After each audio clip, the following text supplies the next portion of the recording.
Oh, okay. Our Gemara today, we are discussing from the our Gemara today, Daf Mem Zayin. We are discussing is what are the rights of a father to his daughter. Okay, that's the discussion over here.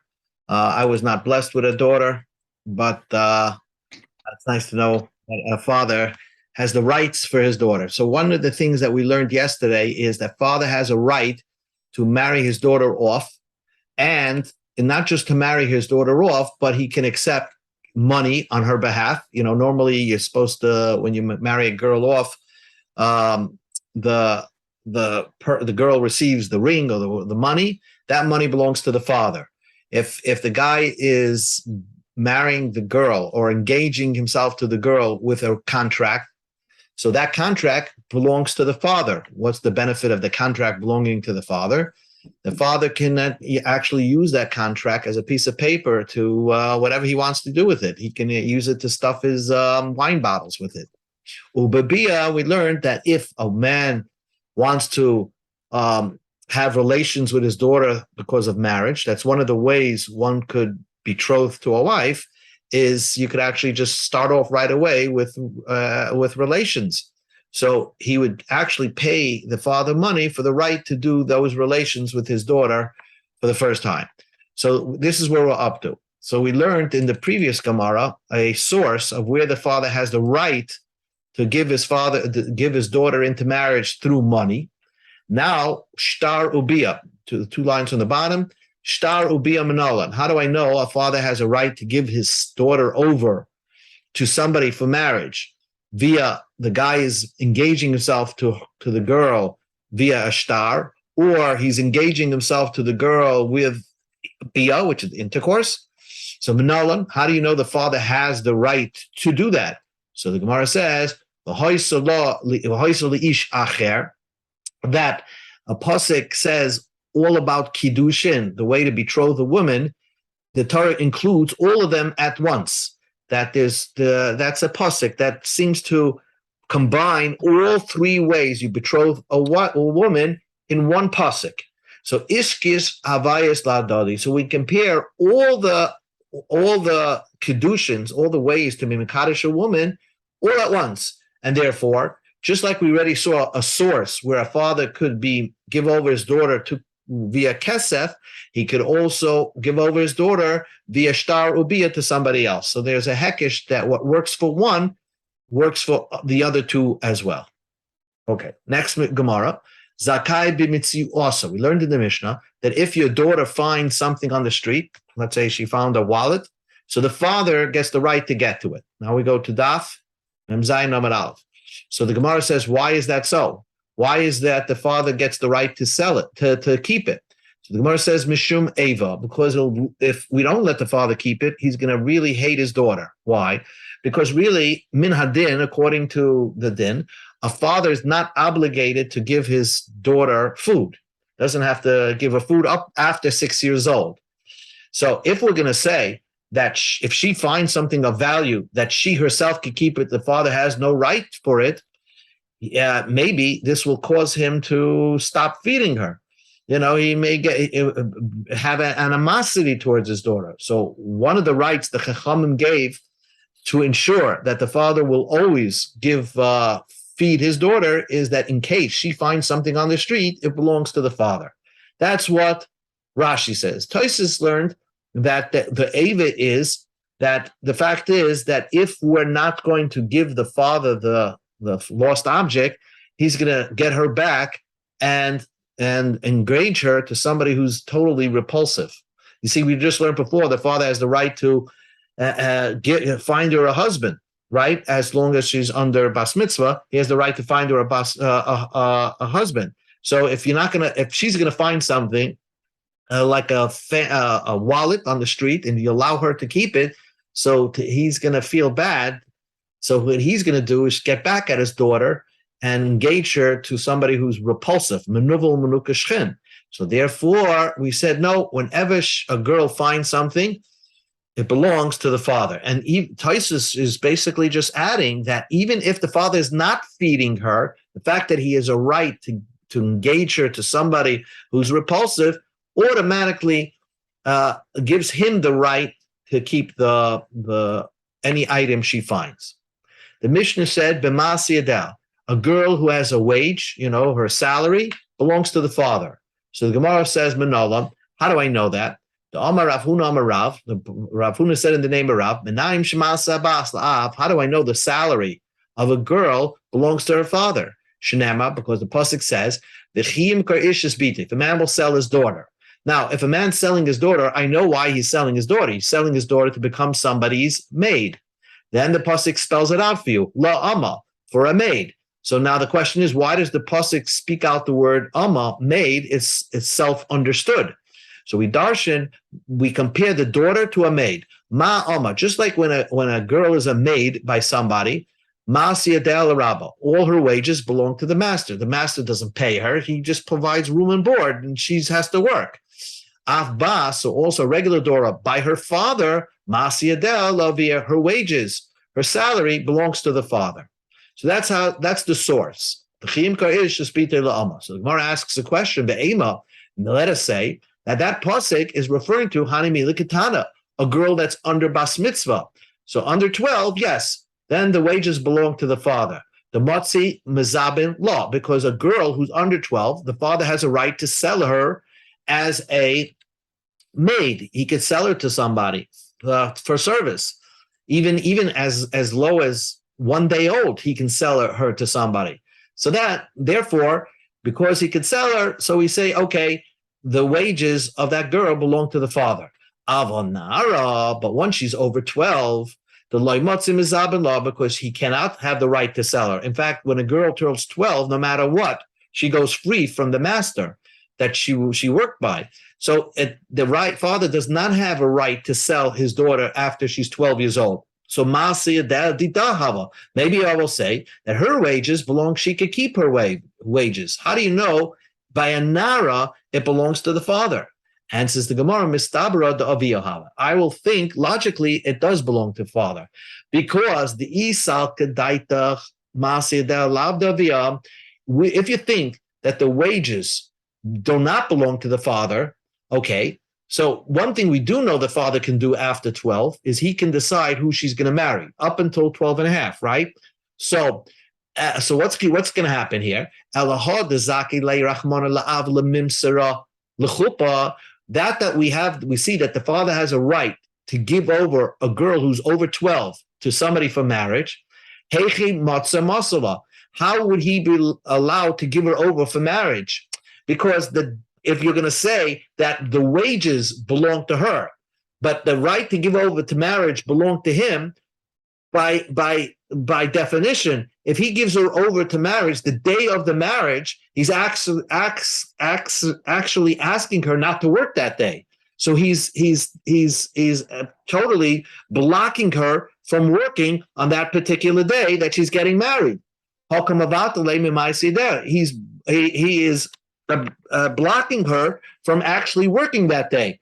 And therefore, the only way that makes sense that he can do such a thing is if the work that she does belongs to the father. Then he can decide, okay, today you don't have to work. Today I'm giving you over to the chuppah. But if the wages that she earns belongs to her, then how could he ever give her over to chuppah? He's asking her to not work on the particular day that she's going to chuppah. Parach Rav Ache, so Parach, that means he answered. Rav Ache answered. An unusual name. Rav Achai answered, Eina the Yoav Lascha Pekaza. Maybe that day that he gives her over to chuppah, he's actually going to have to write her a check for what she would have earned had she not gone to the chuppah that day. So maybe the truth is that the earnings belong to her, but if he's going to give her over to chuppah, he has to write her a check and to pay for that lost day of wages. Inami, or the Masula Balela. Maybe he gave her over at night. The chuppah was at night. The wedding was at night, and therefore she's not working anyway at night. Inami, or the Masula B'Shabbosos V'Yom Tovim, or she was given over for marriage on Shabbos and Yom Tov, where she's not working. It doesn't mean she actually getting married on Shabbos and Yom Tov, which she can't do, but means like an hour before Shabbos, where she's not working anyway, on Friday afternoon or Erev Yom Tov. That's when he gave her over for wedding. But so basically where we're at is we need a source that the 12-year-old girl, if she works, the father gets to keep the wages. So where do you see that from? So the Gemara says you're right. Teaches you that just like a maid, the wages belong to the master, the daughter, her wages belong to the father. But I don't need that pasuk to teach me by a katana, a girl under bas mitzvah, under 12, because that's logically I could figure that out, because the fact that he could sell her, so certainly he could keep the wage. So must be talking about, must be teaching you that even when she's over bas mitzvah, when he can't sell her, the wages belong to him. That's why the Gemara is going to conclude. Elikatana loitzrichika. To tell me a girl under bas mitzvah that whatever she works, her salary belongs to the father, I don't need a pasuk for that. Ashter zabuni mizabela. He has the right to sell her as a maid. Certainly he gets to keep the salary. So what do you need the pasuk for? Even though the pasuk itself, the context of that pasuk is talking about a katana, we don't need the pasuk to teach me that a man having a girl that's under bas mitzvah, he gets to keep her salary. It's obvious. Ella, he itzrachra the nara for a girl over bas mitzvah. That's what the pasuk is teaching me, and teaching me like this: a girl over bas mitzvah, the father cannot sell her as a slave because she goes free, right? She as soon as she turns bas mitzvah. Nevertheless, if she happens to take a secretary job, he gets to keep the salary. And of course, we also learned that he also has the right to give her up for marriage, like we learned the pasuk of Esbiti by Hatzor Shemra, Esbiti Nisati Ishazeh. That's talking about a Nara, that he has the right to marry her off. The Gemara says, we learned also Bahaforas Nodarea. A man has the right to nullify his 12-year-old girl's promises. If she makes a vow, he can nullify it. Menolan, how do we know that? The pasuk says, "Bin ureha beisavi." It's a pasuk in Chumash that says when she's 12 years old, anything that she has a right to, beisavia, belong to her father, and that means that pasuk is talking about nullifying vows. So we learned that the right to nullify a vow after she turns 12 still remains with the father. Umekabel is gita, and she has the right to accept a get. In other words, if a girl gets divorced from her husband, so then he gets to keep the get as long as she's under bas mitzvah. Before she didn't get married yet; she just had eruv. So then the paper of the get, he can accept it. What's he going to do with the paper of her get? He probably use it again to close his wine bottles with. How do you know that? The pasuk says v'yatsa v'hoisa ishkish yitzia lahavaya, that we compare the going out when a girl leaves to the kedushin. Just like we learned, the father has the right to accept kesef, shtar, and bia on behalf of his daughter and all the benefits from it. So also regarding the gittin of his daughter, as long as she did not go to chuppah, she's erisin, he has the right to the benefit of having the paper come to him. And what's he going to do with the paper? Again, he's going to take this paper get and use it to stuff his wine bottle with. So that's how you know he can receive on her behalf the get. Then we learned in the Mishnah, Ve'ena oichel peris b'chayah. Suppose this girl, a man was married to a woman, that woman died. Now, from his wife's father also died and left over a big piece of property, right? Big piece of property, which goes directly to her as her inheritance. She's the only sole heir to her mother from her mother's side, and therefore the father has no right. We learned that the father has no right to eat the rental income of that property. Suppose that's called peiros. What does he do with the rental income? He puts it away in escrow for her to benefit when she grows older. Tana Rabbanan, ha'av eina oichel, the eina oichel peres b'chaya bitoy. The father does not eat the income and the life of his daughter. It doesn't really belong to him. He has to put the money, the rental income, away in a side account and leave it for her when she gets older. Rabbi Yosi, Rabbi Yehuda, all the fruits, all the benefit from this property, or if it's a tree, from the tree, he gets the right, the father gets the right to eat it as long as his daughter is around. His daughter is around until she grows older. But by Palgi, what are they arguing about?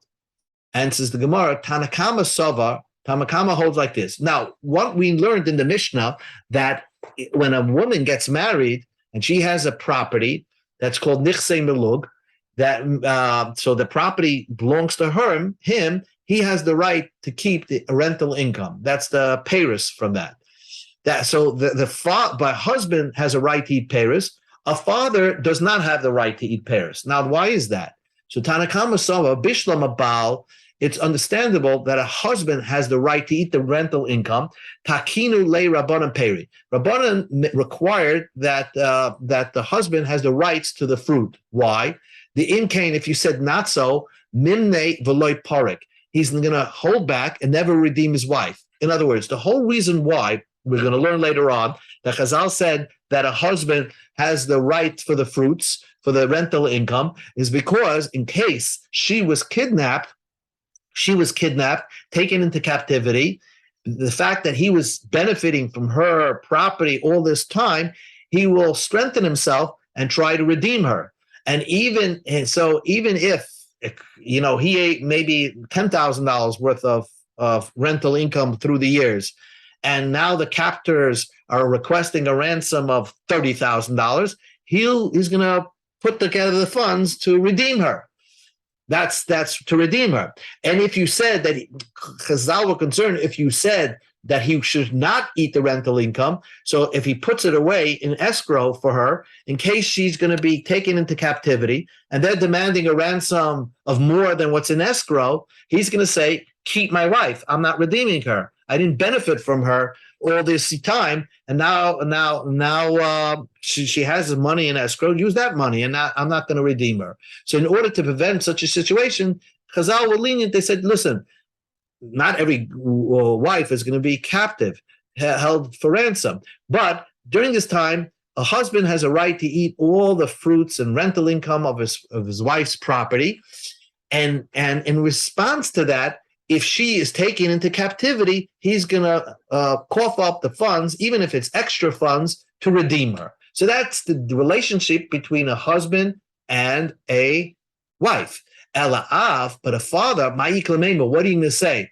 That if his daughter is taken into captivity, the minna v'loy parek, he's going to hold himself back not to redeem his daughter and put up the ransom. It's his daughter. He loves his daughter. But lav hochi parakla, no matter what, he's going to redeem her. And therefore, because he's a redeemer, so the Chazal didn't feel that they have to benefit the father in case she owns a property, that he could keep the rental income. Let her keep it, because no matter what, if it was, God forbid, taken into captivity, he's going to bail her out anyway. That's the father with the daughter. Rabbi Yosef Yehuda says not necessarily. A father will not redeem his daughter. Av namne, the father also, mimna v'loy parek. It's very possible that he's going to hold himself back if it's a steep ransom, and he's not going to redeem his daughter. Savar, he's going to think to himself, I've been putting money into escrow all this time. Kisa Nikita Ilava, she has this big money bag. Teza v'tifrak nafsha, let her use from her escrow money and redeem herself. So he's not going to redeem his daughter. So Rabbi Yosef Yehuda holds, therefore, we let the father eat some of the rental income, and in case this event happens, and it requires a big layout of money, he's not going to have cheshbon, he's going to redeem his own daughter. Nises, we learned in the Mishnah, if a girl gets married, not Erisin, but she finally goes to chuppah, yeser aval baal, the baal has the advantage over a father, shehu oichel, that he eats the property, he eats the rental income. That's what we're talking about. Tanu Rabbanan, the rabbis taught, Kosev law Paris, Ksus v'Kalim. A man wrote for his daughter that he's giving for the marriage, let's say some fruit, some clothing, some kalim. Let's say in modern terms, a guy says, "Oh, my daughter's getting engaged. I'm giving the car." It's going from the father's house to her husband's house. So he's committing some items, valuable items, to this marriage. But they didn't go alayalenu. they didn't go to the chuppah. So let's say he committed a car, and they're just engaged, but they never had a wedding day, because what happened was Mesa, she died. So the Gemara says, the Tanakama holds, Loi zocha abal b'dvar malalu. The Baal has no rights to these things because she died. And the whole point of the father giving over these items was that she should eventually get married. Mishum Rab Nosson Omri, but the Rab Nosson says, Zocha habal b'dvar malalu. Even though they didn't go to the wedding day, the Baal gets it over. It's his. It's his because Rab Nosson holds when a father has his daughter getting engaged, he's so excited. He says, in his mind, he says, I'm giving the car, all these payers and clothing, no matter what, and her new husband can keep it. So the Gemara says, Lema beplukta Rab Loza ben Azai, Rabbanon kamipalin. This machlekes between Rab Nosson and the Tanakama is the same machlekes Rab Loza ben Azai and Rabbanon. Now we learned in the Mishnah. Here is the opposite case, where a man commits to a woman. Now a man has a ksuba, which is 200 or 100, and sometimes by the wedding day, he commits for the larger amount. He says, I'm going to add something more to the normal ksuba. If the ksuba is 200, I'm giving 300. Okay, so let's say he committed for that by the erison, by the engagement. The Tanakh, we learned in the Mishnah, Nis'amalosh, he died. On his gasho, he gave her a divorce. Beimina asum, beimina erison. Whether it was after the chuppah or just after the engagement, goiva as hakol. The lady can take it all. Even though they never consummated a chuppah, still, he committed to give a big suba, she gets it. Rabbi Loza ben Azariah Omer, he says, minasuin, if they actually got chuppah, they got married, goiva as hakol, then she could collect everything.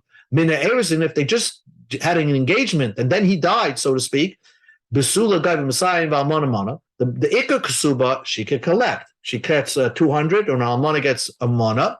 But we go to Ahmed Bays. Shalai Kosav La Alamanas the Kainsa. He only wrote that he's giving a bigger Kasuba because his intention was that he was going to actually have a chuppah with her.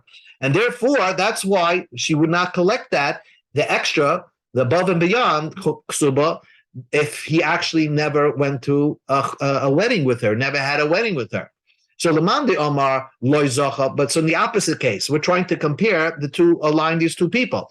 Lamande Omar Loy Zocha, according to the opinion that says the husband, when the father of the girl is giving over items, and he says no, as long as they didn't get married, he doesn't get to keep it. He holds Rab Loza ben Azariah, like Rab Loza ben Azariah, because when the father was giving it over, his intention was that they should get married. If they didn't get married, he wants his car back. But the one that says the husband can keep it, Kirabanan, holds like Kirabanan, that whatever a person commits at the engagement party, he doesn't care if they actually take it to the wedding day. His commitment is to give it over at then. And just like the Rabbanan hold, that if she didn't consummate the marriage, she could collect the ksuba plus the extra part of the ksuba, the taisvis. So also if the father gave over items on her behalf, because of the engagement, even if he never consummated the wedding, because she died, he gets to keep it. And so that Gemara wanted to align the machlekes between Rab Nosson and Tamakama to Rab Loza ben Azai and Rabbanan. So the Gemara says, "Loy, not so." The Kuli Almi, everybody holds ki Rab Loza ben Azai. Everybody holds like Rab Loza ben Azai. When a man signs on the dotted line on the erison, and he commits to giving a big suba, his only commitment is only if he actually went to the wedding day with her, not if suddenly he died and was never able to go to the wedding day. So she would only get the basic suba, but not the extra. So Manda Amalai Zacha. So in the opposite case, when the father of the girl gave over stuff on her behalf, he doesn't get it. He went with the strict def understanding of Rab Loza ben Azariah. But the one that held that he gets it because he limited Rab Loza ben Azariah. Ad kan like Rab Loza ben Azariah. Rab Loza ben Azariah said that just engagement alone is not a commitment of the gift. When he's giving over to her, when he's giving the ksuba to her, his commitment to give a full ksuba with a taisvis is only if they consummate their wedding. Shaloi kosav law ela amanas the country. His intention was that we're going to the wedding day, and if we're not going to go to the wedding day, I had no intention to give over extra ksuba. But when a father gives something on her behalf to him, let's say a father's so excited that his daughter got engaged, even Rab Loza ben Azariah would agree the mishum ichatune, who the fact that she got engaged, that was so exciting to him that he, in his mind, he already gave over the car to his new son-in-law. And he actually went to the engagement. And unfortunately, he didn't marry her. Maybe he died, but still, in his mind, it really belonged to the potential new son-in-law. So if he died, or they didn't get married, so he gets to keep it. If she died, he gets to keep the car. The Mishnah says, Chayev ben a man gets married, he's obligated to feed his wife. So the Gemara says, Tanu Rabbanim. Now, in our Mishnah, a person is obligated to feed his wife. Is that midaraisa or midarabanim? So we're going to learn at Tzemach Lekes, do you have to actually provide food for your wife? Tanu Rabbanim, rabbis taught, Tiknu mezonezeh tachas ma'aseh. The rabbis taught that the fact that a husband has to give his wife food, it's because the salary that she earns belongs to him. So it's not really a midaraisa. It's Rabbanan made it the kana. A man has to provide food for his wife because if she would work and receive a salary, he would be able to keep that salary. Ukuvurasa, the obligation to bury his wife, pay for the funeral costs. Tachas ksubasa, because she brought in items to the marriage. Items like a car, like we're talking about, fruits, clothing, and he gets to keep it if she died, so therefore he has to pay for the funeral. Lefichach, therefore, Baal Oichel Peres. Therefore, he could eat rental income. Now, so Gemara says, Peres man dechar shmei. Who's talking about rental income of a fruit tree or of a piece of real estate? Something's missing in this brisa. Answers the Gemara, there's missing words in this brisa. Again, tiknu mezonezeh tachas ma'aseh. The husband has to provide food for his wife in the place of that her salary belongs to him. Per koina, in case she gets kidnapped, he has to pay the ransom money, tachas peres, because he's eating the rental income from her properties that really belong to her. Kurasa, and the fact that he has to pay funeral costs, tachas ksubasa, is because the items that she brought into the marriage, he gets to keep in case she dies. So therefore, we obligate him to pay for the funeral costs. So we have mezainis, redeeming her, and paying for the funeral costs, kvurasa. Lefichach ba'al oichel peres. Therefore, the husband eats the rental income, the fruits. So the Gemara says, "My lefichach, why are you repeating yourself? You already told me per koine tachas peres." Answers the Gemara, I would have thought that per koine tachas peres doesn't mean that he eats the rental income. It means that because he's obligated to redeem her, he has to put the rental income into an escrow in case she falls into a situation that she needs to be ransomed. We don't want him to eat it. Let him put it away in an escrow account. The answer is, because if he's going to eat up all the rental income, he's not going to have any money to redeem her. So I might think that he should put it in rental income. No, the ha'adifa, it's better that he eats the rental income, and he has no calculation how much rental income he's eating, because sometimes she's taken into captivity. Maybe the amount of rental income that he ate, that he consumed, is not equal to the amount of ransom that's being demanded. And therefore, the fact that he benefited from her all these years by eating the rental income, he's going to use that to push himself, and he's going to redeem her from his own money. So he'll figure out a way to bail her out. So that's why Chazal said that any trees that she brings in, he eats the fruits, or any property that she brings in, he gets the rental income. So again, Mizoinis per koine kurasa. The Gemara asks, the epach ana, let us turn it around. Let us say Mizoinis belong because of Paris, because he gets to keep rental income. That's why he has to feed her. Per koine, and redeeming her is because he gets to keep the wages. Now, what's the difference? What the reason is?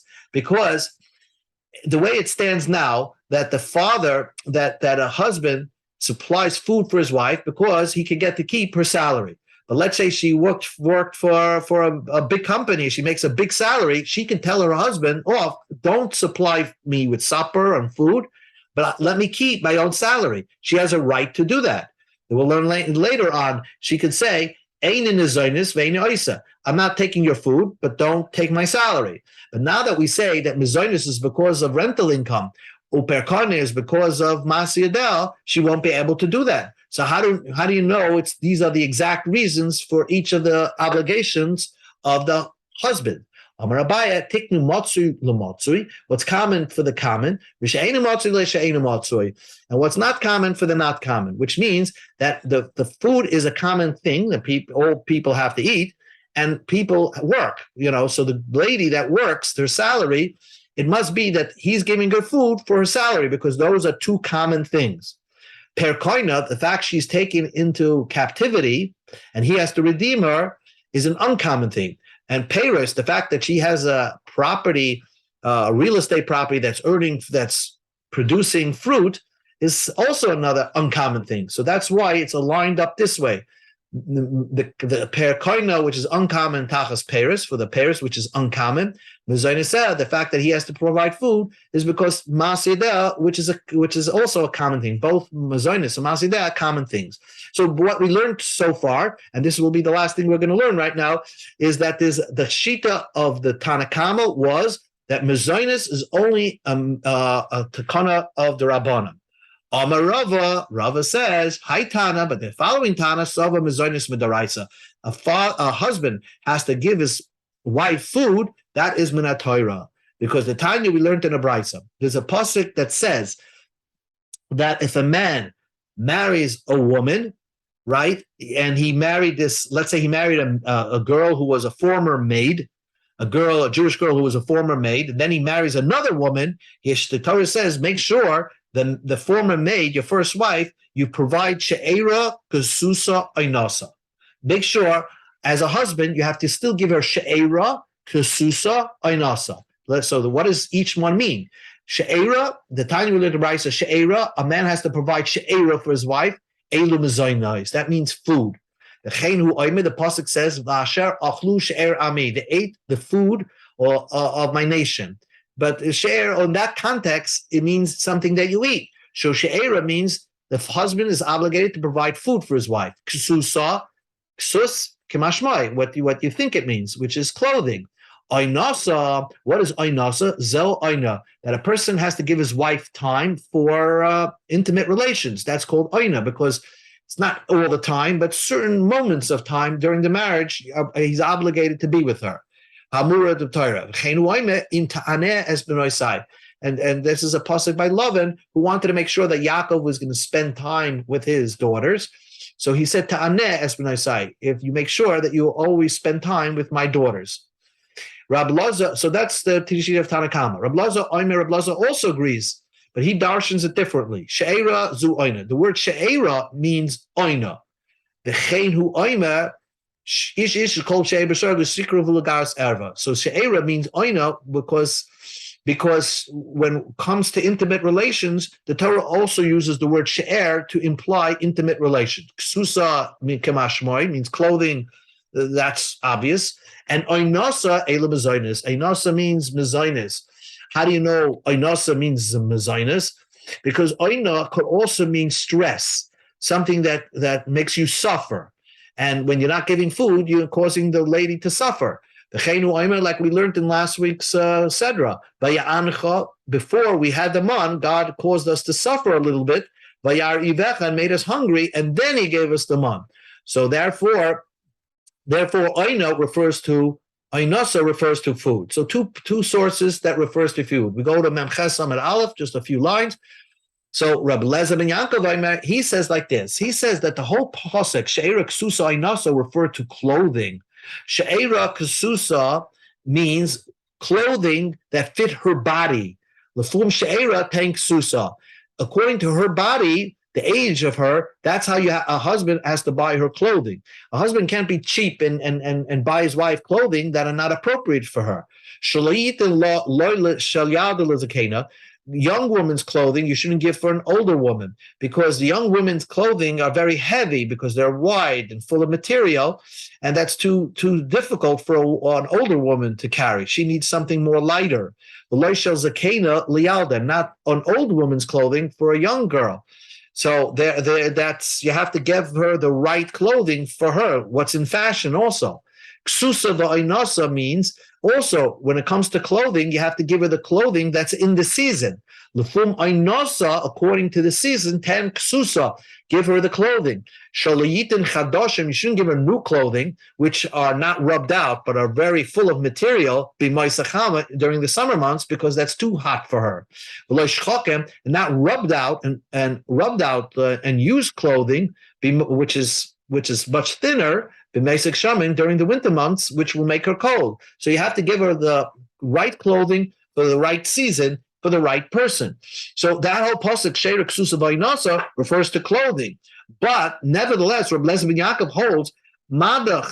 It's a kal v'chomer. If we require the husband to provide clothing for his wife, certainly he has to provide food for his wife, which is food is you need food much. Food is more of a necessity than clothing. So that's for sure that Reb Lezer ben Yaakov hold that food is my daraisas also, and then also to give intimate relations, he's going to also hold, because the whole point of marriage is to have intimate relations. So what the Gemara just concluded here, although we just told you that there's tanoim that hold food, the obligation for a husband to provide food for his wife is midrabanan. We just brought you 3 tanoim: Reb Lezer ben Yaakov, Reb Loza, and the Tanakama of the Brisa. All 3 hold that food, the obligation to a husband to provide food for his wife, is min haTorah. Okay.